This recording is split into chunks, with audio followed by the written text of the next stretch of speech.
할렐루야. 코로나 바이러스 19 공격의 거센 이 공격 속에서도 내 인생의 주인 되신 하나님께 주일 예배를 드리는 우리 사랑하는 성도 여러분들의 삶을 복되게 하시는 하나님 아버지의 무한하신 사랑과 은총이 늘 충만하시기를 주님의 이름으로 간절히 축원합니다. 지난 월요일에 이 코로나 백신 중에 하나인 이 아스트라제네카를 제가 접종받았습니다.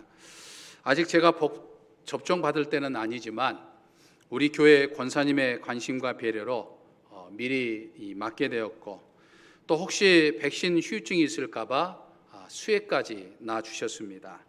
그래서인지 그다지 큰 후유증이 없이 오늘까지 지내왔습니다.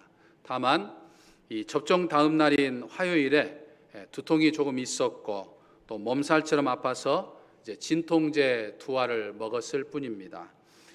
화요일 새벽에 잠이 깬 후부터 이제 두통이 지속되었고 또 아침에 몸살처럼 온몸이 무거웠는데 마침 집사님 한 분으로부터 날아온 문자 한 통에 제가 빵 터졌습니다. 평소 주일 예배를 잘 드리시는 집사님이시고 또 교회학교 교사로서 열심히 봉사하시는 집사님인데 그런 매주 봉사하는 것 외에 또 교회에서 일이 필요할 때마다 불러달라며 연 3회 교회를 위해서 자신을 이용할 수 있는 이용권을 목사님에게 드리겠습니다 라고 하는 그런 문자에 제가 빵 터졌습니다. 생각지도 않았는데 집사님으로부터 날라온 문자 한 통이 두통과 몸살을 깨끗하게 잊게 했습니다. 하나님은 언제나 사람을 통하여서 때로는 환경을 통해서 저를 위로해 주시고 힘을 주시는 내 편이시다라고 하는 것을 다시 한번 느끼는 시간이었습니다. 하나님은 언제나 내 편이십니다. 하나님은 오늘 주일 예배를 드리는 사랑하는 성도 여러분 한 분 한 분의 편이 되십니다. 믿으십니까? 아멘이십니까? 이 시간 우리 함께 소리 높여 고백하기를 원합니다. 하나님은 언제나 내 편이십니다. 하나님은 언제나 내 편이십니다. 아멘. 할렐루야. 지난주에 안내드린 것처럼 하나님의 은혜로 우리는 6월 27일 주일에 이제 공동의회를 통해서 4명의 장로를 피택하게 됩니다. 장로뿐만 아니라 시무권사와 안수집사까지 같이 뽑아야 하는데 이 코로나 팬데믹으로 인해서 이제 나누어서 또 순차적으로 하기로 하고 이제 6월 27일 주일은 먼저 이 4명의 장로를 피택하기로 했습니다. 교회를 위해서 헌신할 일꾼을 뽑는다고 하는 것 언제나 기쁨이고 언제나 축제입니다. 하지만 인간의 그릇된 생각으로 기쁨과 축제가 되어야 할 이 피택이 도리어 교회의 분란과 갈등의 원인이 되는 것을 우리는 주변 교회를 통해서 종종 보게 됩니다. 축제가 또는 기쁨이 아닌 이 분란과 갈등이 된다고 하는 것은 하나님을 기쁘시게 하는 것이 아니라 하나님의 마음을 아프게 하는 큰 불충과 불이다라고 하는 것이죠. 112년의 역사를 가진 우리 정읍제일교회는 지금껏 좋은 장로님들을 피택해서 오늘에 이르렀고 또 지금도 8분의 시무 장로님들이 교회를 위해서 저와 함께 협력하며 열심히 헌신해 오고 있습니다. 그러므로 이제 6월 27일에도 좋은 장로 4분이 피택되어서 정말 하나님을 기쁘시게 그리고 성도들을 행복하게 할 줄로 믿습니다. 안 믿으신가요? 믿습니다. 그래도 어떻게 아멘 소리가 좀 적은 것 같아요.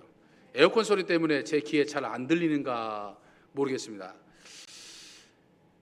시무장로 8분의 시무장로와 협력해서 이 코로나 이후에 교회를 다시금 도약하는 일에 하나의 미랄이 될 줄로 믿습니다. 네, 이제 조금 들리는 것 같아요. 네.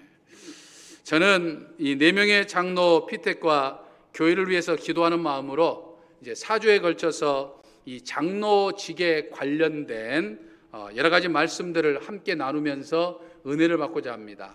때로는 좀 딱딱하기도 하지만은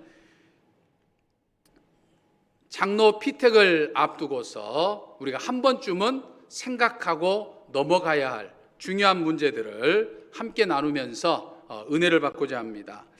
오늘 말씀을 보면 오늘의 이 말씀을 읽으면서 이 결론부터 말씀을 드리면 이 장로는 오늘 본문 말씀처럼 세우는 자다라고 하는 사실을 우리는 깨달아 볼 수 있습니다.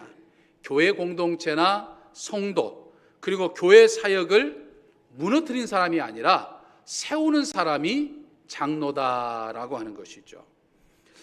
자신이 속한 모임을 세우거나 하고자 하는 일을 되게 하는 사람이 있습니다. 반대로 자신이 속한 모임을 무너뜨린 사람이 있죠. 모임이 잘 되다가도 그 사람이 끼면 모임이 꼭 깨지는 그런 사람이 있어요. 또 무슨 일을 하려고 하면 꼭 안 되게 하는 사람이 있죠. 뒤에서 불평불만하면서 안 되게 하는 사람들이 있어요. 그래서 처음에는 일이 잘 진행되다가도 그 사람이 끼면 갈등이 일어나고 틀어져 가지고 안 되게 만드는 그런 사람이 있다라고 하는 거죠. 하지만 교회 장로는 교회 공동체와 성도를 세우는 사람입니다. 일이 되게 하는 사람입니다. 그러므로 우리는 이 교회 공동체나 성도를 세우는 사람을 피택해야 합니다. 교회에서 사역을 하게 되면 안 되는 사람을 뽑는 것이 아니라 되게 하는 그런 사람을 피택해야 한다라고 하는 것이죠. 믿으십니까? 아멘이십니까? 우리 정읍제일교회가 소속되어 있는 우리 한국기독교 장로회 교단 헌법 제5장 제32조에 보면 지교회에서 장로를 피택할 때 처음 피택할 때는 세례교인이 15명 이상이 돼야 됩니다. 그러니까 15명이 되지 못하면 피택할 수 없어요. 하지만 15명이 돼서 피택하고 난 다음에 이제 교회가 계속해서 장로를 더 피택하고 충원하려고 하면 세례교인 20명당 1명씩 피택할 수 있어요. 그래서 우리는 이 교단 헌법에 의해서 6월 넷째 주일에 이제 4분의 장로를 피택하려고 한다라고 하는 거죠. 초대교회가 세워진 이래 기독교 2000년 역사 동안 교회는 다양한 제도 속에 성장해 왔습니다. 그래서 이 기독교 2000년 역사 동안 교회를 운영했던 수많은 이 제도들을 우리가 3가지로 크게 나누어서 살펴보면 그 첫 번째 제도는 감독 정치 제도입니다. 그래서 이 감독 정치 이 구조를 가지고 있는 대표적인 교회가 바로 구교회에서는 카톨릭과 그리고 동방교회를 꼽을 수 있고, 이제 신교회, 개신교회에서는 이 성공회와 감리교를 뽑을 수가 있습니다. 그래서 이 감독 정치 제도는 교회에서 진행되는 모든 일의 결정권을 감독이 갖는 거예요. 신부가 갖는 거예요. 그래서 목사가 갖는 거예요. 그래서 모든 것들을 다 이 신부나 감독이나 목사가 결정하는 그런 구조를 가지고 있죠. 그래서 이 감독 제도는 교회 모든 일들을 감독이 결정하기 때문에 그 결정하는 것이 신속하게 결정이 됩니다. 그리고 그 일이 빠르게 진행이 돼요. 일사천리로 진행되는 장점을 이 감독 정치 제도가 가지고 있습니다. 하지만 신부나 감독이나 목사가 이 권한이 집중되다 보니까 자칫 독단, 독선, 독주에 빠질 위험이 또 있는 제도가 이 감독 정치 제도다라고 하는 거죠. 두 번째 제도는 회중 정치 제도입니다. 감독이 정권을 휘두르는 감독 정치 제도에 반대해가지고 세워진 제도이죠. 그래서 교회 내에 모든 일의 의사결정이 감독, 목사, 신부 한 사람에 의해서 결정되거나 또는 몇몇 사람의 정권에 의해서 일방적으로 결정이 되지 않습니다. 모든 교인이 함께 모여 모든 교인의 결의로 교회 일들이 전부 다 진행이 됩니다. 그래서 민주적이기는 하지만 의사결정 과정이 더딜 수밖에 없어요. 모든 교인들이 모여야 되니까 또 모두 합의해서 해야 되기 때문에 합의가 되지 않으면 흐지부지 되거나 유야무야 되는 경우들이 많다라고 하는 거죠. 그래서 이제 교회 운영의 이 회중 정치 제도를 가진 대표적인 교단이 바로 이 침례 교단입니다. 물론 이제 우리나라는 조금 달라요. 우리나라는 좀 다른 구조를 가지고 있긴 합니다만, 그렇죠. 세 번째 제도는 이제 우리 교단이 소속되어 있는, 또 장로 교단이 소속되어 있는 이 장로 정치 제도입니다. 그래서 장로 정치 제도는 성직자 중심으로 되어 있는 감독 정치와 전체 교인의 협의에서 이루어지는 회중 정치의 이 장단점을 취하고 있는, 장점은 취하고 단점은 보완하는 그런 제도가 되겠습니다. 그러므로 장로 정치 제도는 노예에서 교회 대표로 파송받은 목사와 평신도 중에서 교인들의 대표로 선출된 장로들의 협의체, 즉 우리 장로전에서 뭐라고 이야기합니까? 당회라고 이야기하죠. 당회. 그래서 노예에서 파송되는 교회 대표인 목사와 교인들에 의해서 선출된 장로가 당회를 구성해서 이 당회에서 모든 것을 협력하고 결정해서 진행되는 것이 바로 이 장로 정치 제도의 모습이다라고 하는 것이죠. 더불어서 이 장로 정치 제도는 평신도의 대표인 장로를 투표로 선출하기 때문에 굉장히 민주적인 교회 정치 제도를 지향한다라고 말할 수 있겠습니다. 하지만 우리 한국교회 장로 정치 제도는 이제 다른 나라 장로 정치 제도에 비교할 때 몇 가지 독특한 특성이 있어요. 안타깝게도 그 특성은 우리 한국교회 장로 정치 제도의 단점과 이제 관련되어 있는 그런 내용들인데, 그 중에 가장 특징적인 것 중에 하나가 이 장로직의 종신제입니다. 그러니까 정해진 정년까지 간다라고 하는 거죠. 거의 대부분 나라에서는 이 장로직이 임기제입니다. 뭐 5년이라든지 또는 7년이라든지 또는 10년이라든지 딱 임기가 정해져 있어요. 하지만 우리나라는 한번 장로가 딱 되면 이제 교단에서 정한 70세까지 이제 가게 되는 거죠. 종신제예요. 그래서 이제 본인의 뜻에 의해서 65세 자원은퇴할 수 있지만 70세까지 그 정년이 정해져 있는 이제 종신제를 가지고 있다라고 하는 거죠. 다른 나라와 비교해서 이렇게 종신제를 갖게 된 것은 이제 체면을 중시하는 이 유교적인 간습의 영향 때문이죠. 한번 장로가 되었다가 도중에 쉰다든지 도중에 그만둔다든지 또 임기가 지난 후에 이제 장로 신임 투표를 통해서 선임이 돼야 되는데 신임이 되지 않으면 떨어지게 되면 이제 여러 가지 어떤 문제가 발생하게 되는 거죠. 유교적 체면을 중시하는 한국 사회에서는 그런 것들이 견디기 어려운 일들이죠. 그래서 종종 주변 교회들이 임기제를 했다가 이게 시험거리가 돼서 결론에는 교회가 갈등이 되고 이제 나눠지게 되는 이제 이런 일들이 발생하게 되는 일들이 일어나게 된 거죠. 이게 전부 다 이 유교적 체면을 중시하는 이 한국 문화의 독특한 특성 때문이다라고 하는 거죠. 결국 장로직은 많은 한국 교회 안에서 섬김의 직분이 아니라 일을 할 수 있는 일꾼의 직분이 아니라 종교적 귀족 계급으로 변질되는 그런 상황에 이르게 된 거죠. 또 한국교회 장로 정치 제도는 당의 폐쇄성을 가지고 있습니다. 총회나 노회는 회의하는 모든 과정이 공개됩니다. 그래서 방송에 방영도 돼요. 전부 실시간, 뜻만 있으면 일반 성도들도 총회에서 어떤 결의를 하고 어떤 논의를 하는지를 볼 수 있어요. 너희도 마찬가지예요. 하지만 지교 당에서 이루어지는 모든 회의가 공개되는 일은 거의 없죠. 물론 이제 광고를 통해서 또 어떤 사역을 대해서 안내를 하려고 하면 그 회의 내용들이 알려지긴 하지만 논의하고 결정하는 과정은 비공개적이에요. 그래서 이렇게 당회를 비공개적으로 하는 것은 장로교의 주요 원리인 민주주의 원리에 배치되는 모습을 보이기도 합니다. 하지만 매월 또는 정기적으로 당회가 열릴 때마다 일일이 성도들을 참여시켜가지고 논의하는 모든 과정들을 공개한다고 하는 것, 사실은 또 한국교회 실상 속에서 여러 가지 어떤 이유 때문에 번잡스럽기도 합니다.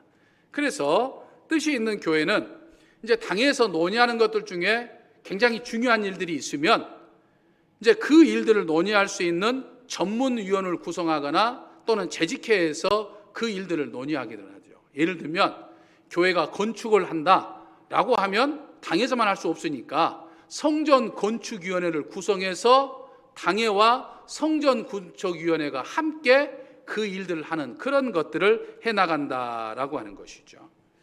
또 한국교회 장로 정치제도는 협의와 동역이라고 하는 좋은 취지를 가지고 있음에도 불구하고 그 당회를 이루는 목사와 장로가 서로 힘겨루기를 하면서 갈등의 요인이 되는 경우들도 보게 됩니다. 장로는 목사가 독단과 독선과 독주를 하지 않으면 협력해야지 견제하는 것이 아니에요. 목사가 늘 교회를 위해서 헌신적으로 사역할 때마다 그 사역을 잘할 수 있는 것을 돕는 직이 장로직이에요.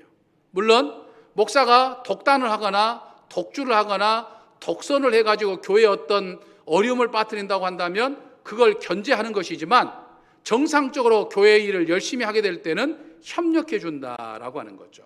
또 그와 반면에 목사는 교회 대표로 뽑힌 장로의 대표성을 인정해서 교회에서 이루어지는 모든 일들을 늘 협력하고 또 협의하고 동역해야 한다라고 하는 것이죠.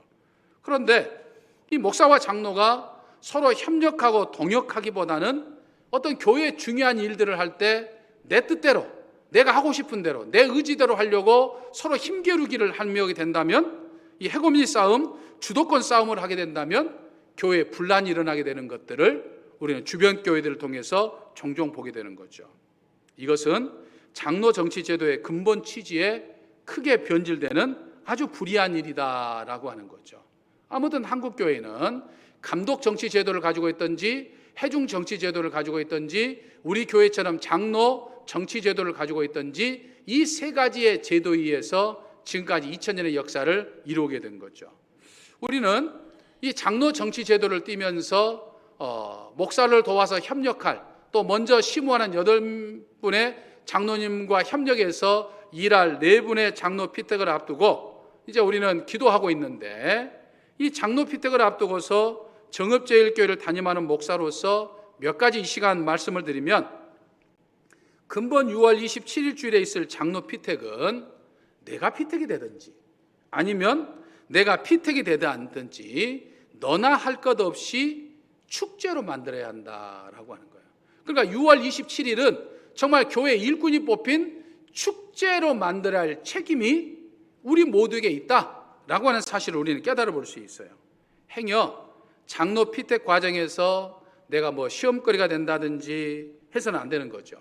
만일 장로 피택으로 인해서 교회 시험거리가 된다고 한다면 그 사람에게는 참으로 불행한 일이다라고 하는 것이죠.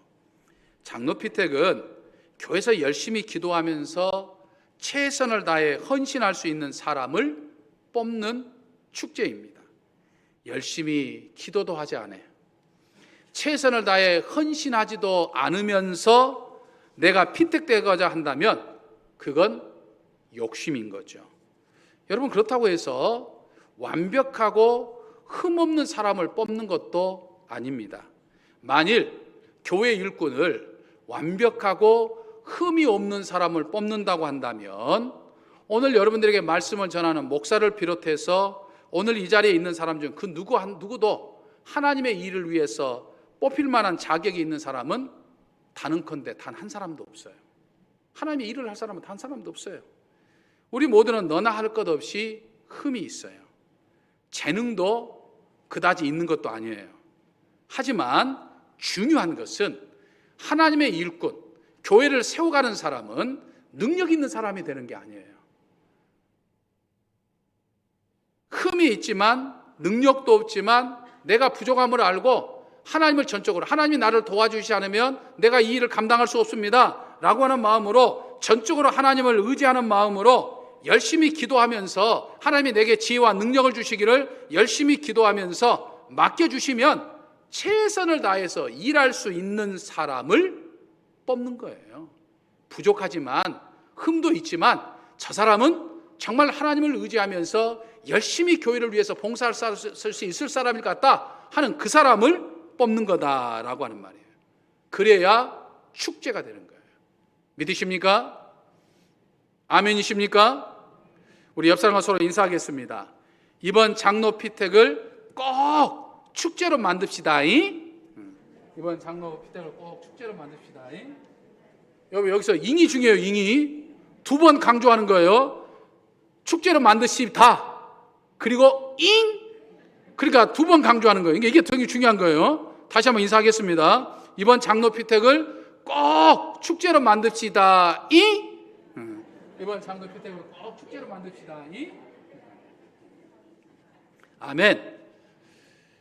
여러분, 우리가 장로 피택을 정말 일할 수 있는 일꾼을 선택하는 그런 축제로 만들려고 하면 반드시 유의할 것이 있어요.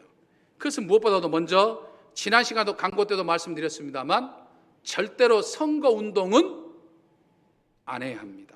선거운동 없어야 돼요.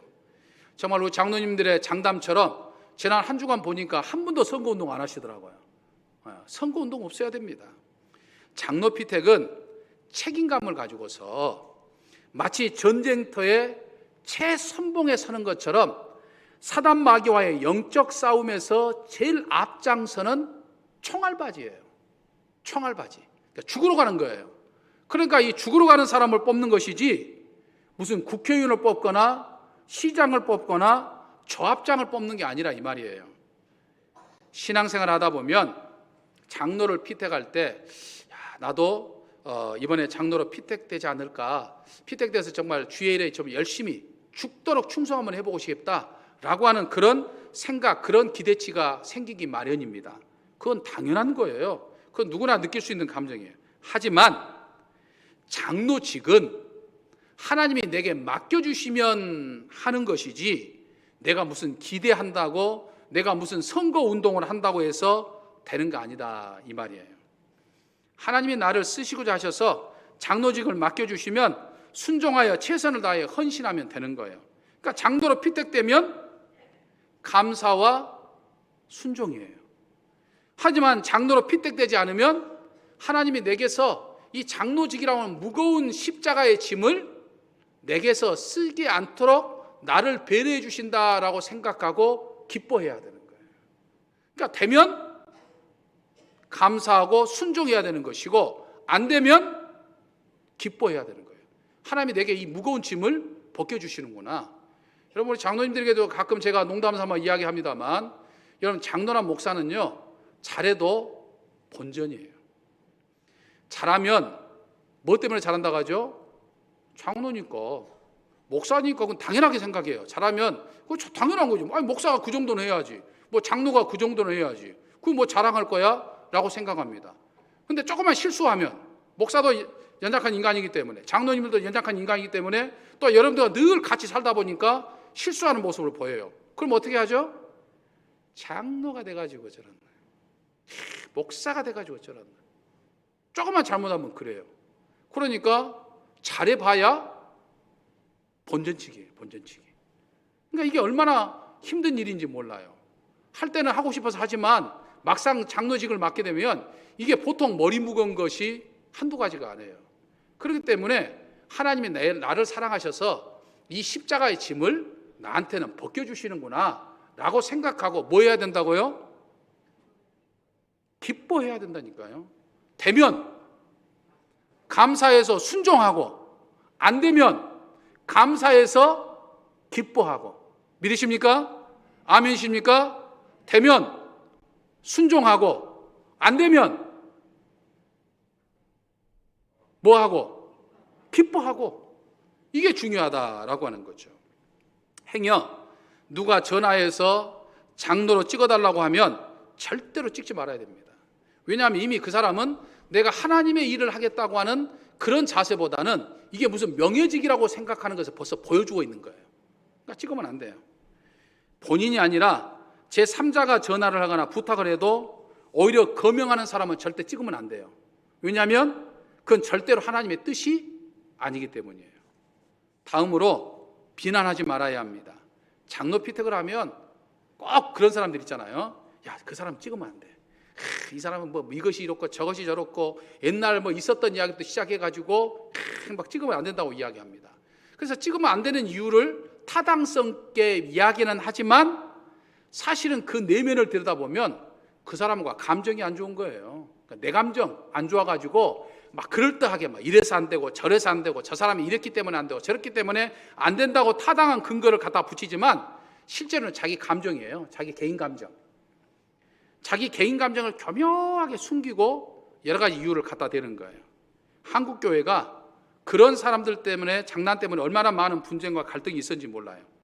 교회를 떠난가 하면은 장로 피택 후에 교회가 둘로 갈라지는 경우들이 막 생겨요. 우리 주변에 그런 교회들 있잖아요. 그래서 장로가 안 되니까 다른 교회로 옮기잖아요. 단순히 안 돼서 옮기는 게 아니에요. 안 되면 기대를 했기 때문에 안 되면 서운하긴 해요. 하지만 간이 그때뿐이에요.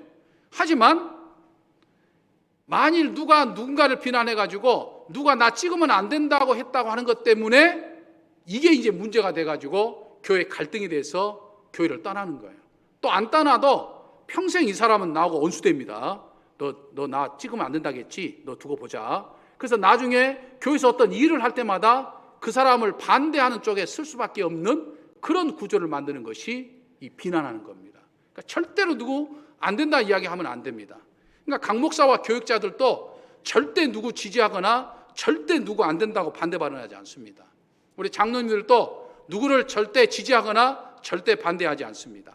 다만 우리 교회에서 신앙생활을 오래 하신 분들은 상관이 없지만 이제 우리 교회에서 오래 신앙생활을 하는 우리 교회에 이제 교인으로 등록해 가지고 3개월 이상은 돼야 되는데 3개월 이상을 되고 1년, 2년은 됐지만 아직 누가 누군지를 잘 몰라요. 누구를 찍어야 될지 잘 모르는 분들이 없잖아 있어요. 그때는 답답하고 궁금할 거예요. 그럴 때 일단 첫 번째로는 여러분이 교회 요람을 보시면 교회 요람에 시무권사와 안수 집사의 명단이 나와 있어요.